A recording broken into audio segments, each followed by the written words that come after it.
नमस्कार दोस्तों राहुल गांधी एक बार फिर सड़कों पर निकले हैं और इस बार वो दिल्ली के एक किराना स्टोर पहुंच गए हैं। जी हां, राहुल गांधी दिल्ली के भोगल इलाके में एक किराना स्टोर पर पहुंचे। ये वो किराना स्टोर है जो बीते 25 सालों से चल रहा है।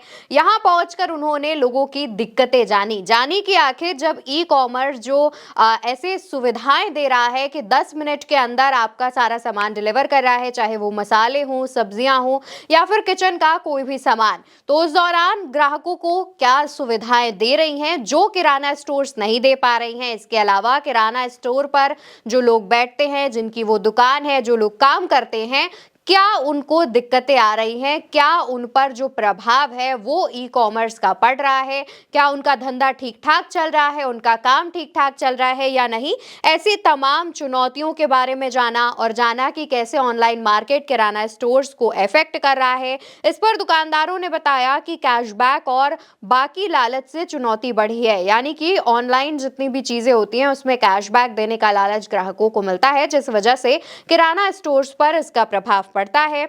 इसके अलावा राहुल गांधी ने उनसे कहा कि किराना स्टोर सिर्फ एक व्यवसाय नहीं बल्कि एक रिश्ता है जो कि दुकानदार और ग्राहक के बीच बनता है। लेकिन दोस्तों, सबसे पहले आप दुकानदारों की दिक्कतों के बारे में सुन लीजिए। जिसके बाद बिग पॉकेट्स हैं, वो सस्ता में बेचकर हमारा मार्जिन खा रहे हैं, अपनी मोनोपोली बना रहे हैं। 1.25 करोड़ रिटेलर से ज्यादा है इंडिया के अंदर, जिसके ऊपर कम से कम 15-20 करोड़ बंदे डिपेंड करते हैं। शुरू में तो अगर मेहनत करनी होती है, अब कस्टमर बेस बन गया है। इसके अलावा दोस्तों, दुकान पर एक और जो व्यक्ति काम करते हैं उनके बारे में वहां पर बताया गया कि कैसे वो बीते कितने सालों से इस दुकान में काम कर रहे हैं, लेकिन अभी भी उनका विकास या फिर उनके घर का, उनकी आमदनी का विकास नहीं हो पा रहा है। इसका क्या कारण है, वो भी बातचीत हुई। ये दिनेश लड़का है, हमारे पास 20 साल से है, बट सिंस जब से फर्स्ट ईयर जो उसकी हालात थे वो आज भी वही है। आपके बच्चे हैं?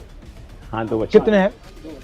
स्कूल में, कॉलेज में, कहाँ है? स्कूल में हम तो किराया देते हैं, हमारा आधा पैसा तो ये कह रहे हैं कि आप आगे नहीं बढ़ रहे हो। मेरी थिंकिंग है कि अगर आगे नहीं बढ़ रहे हो तो कुछ ना कुछ कारण तो होगा।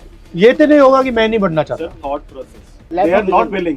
और दोस्तों, इस दौरान जो सबसे बड़ा मुद्दा है जीएसटी का, जीएसटी कितने लोगों को प्रभावित कर रही है, जीएसटी से कितने लोग दिक्कतों में हैं, परेशानियों में हैं, इस बारे में भी बातचीत की गई। पानी के ऊपर जीएसटी लेते हैं, बिजली के ऊपर जीएसटी लेते हैं, सीवर के ऊपर जीएसटी लेते हैं, टेलीफोन बिल के ऊपर जीएसटी लेते हैं। ये हमारी बेसिक है, हमारी लग्जरी है।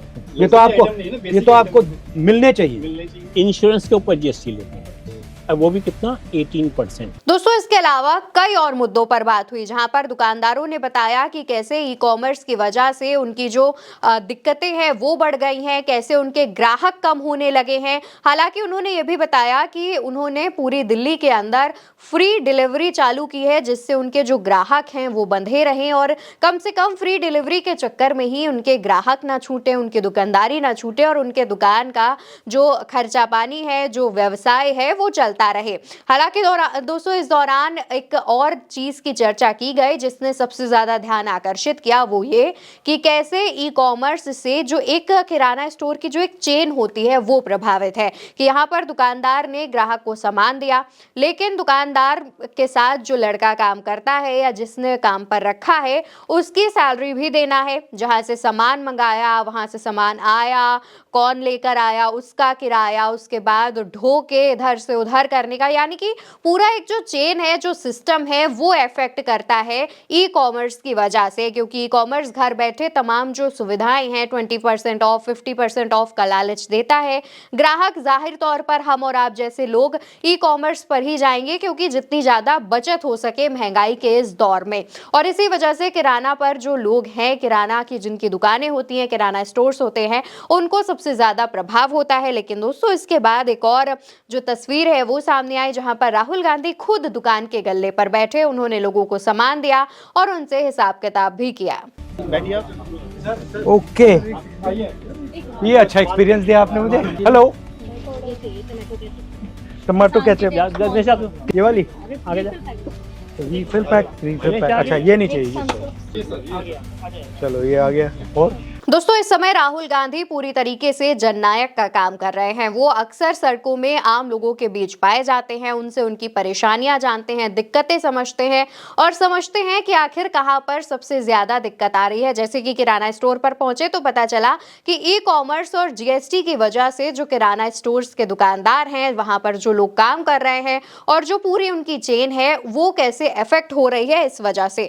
इसके अलावा राहुल गांधी ने जो भी मुद्दा उठाया है वो एक स्तर पर जाकर के उस पर बातचीत हुई है, यानी कि उस मुद्दे पर लोगों का ध्यान गया है। आज से पहले शायद ही हमने और आपने सोचा हो कि ई कॉमर्स की वजह से किराना स्टोर्स पर कितना ज्यादा प्रभाव पड़ रहा है, लेकिन राहुल गांधी जब पहुंचे तो इस दौरान बातचीत हुई। राहुल गांधी ने इस मुद्दे को दुनिया के सामने, खास तौर पर देश के सामने लाकर रखा कि भाई किराना स्टोर्स पर भी ध्यान देने की जरूरत है, क्योंकि देश के अंदर किराना स्टोर्स कम नहीं होने चाहिए।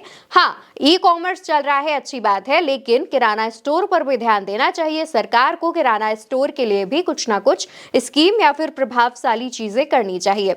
इसके बाद दोस्तों, जो दुकानदार जिनसे राहुल गांधी की बातचीत हुई थी, उन्होंने राहुल गांधी के बारे में क्या राय रखी वो भी हम आपको सुनाएंगे। लेकिन इस वीडियो के बारे में आपकी जो भी राय हो वो कमेंट बॉक्स में जरूर बताइएगा। और जाते जाते दुकानदारों ने राहुल गांधी के बारे में क्या कहा वो भी सुन लीजिए। हमें लगा नहीं था कि ऐसे होंगे, राहुल गांधी ऐसा सुनते हैं, पर मिलके बहुत ही अच्छा लगा उनसे। उनकी इमेज गलत बना रखी है, गलत इमेज बना रखी है।